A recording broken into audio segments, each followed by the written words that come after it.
Welcome back to Project 613. Yesterday we started talking about the relationship between neighbors, all under the context of the mitzvah of damages and following the Torah's guidelines of when one person causes damage to a second person, and whereas usually that would involve physical damage, but as noted yesterday, there are many other forms of damages, and when it comes to relationships between neighbors, this is where we see many other examples.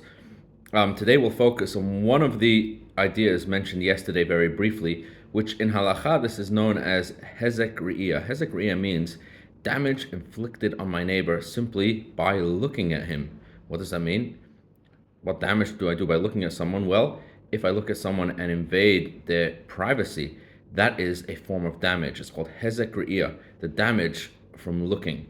And the Torah tells us it is forbidden to look into someone's private home, and because of this law, there are many specific sub-laws, all involving opening up windows on the side of my house. So let's say, for example, I want to open up a window on a wall that never had a window, but my neighbor next door, up until this point, he had a certain measure of privacy in that area, and now all of a sudden, because I'm opening a window there, this will invade his private space.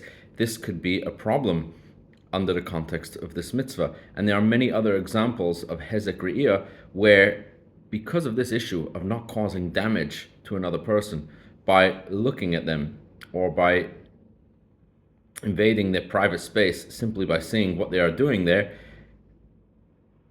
so this is something that would have to concern two neighbors. A typical example of this is building a fence between the back gardens of two neighbors. So two homes that share one big area behind them.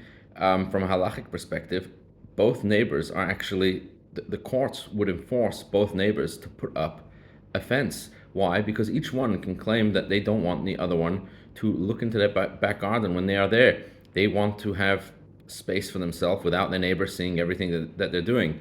So who has to pay for that wall? Who has to pay for the fence? And of what materials is that fence built?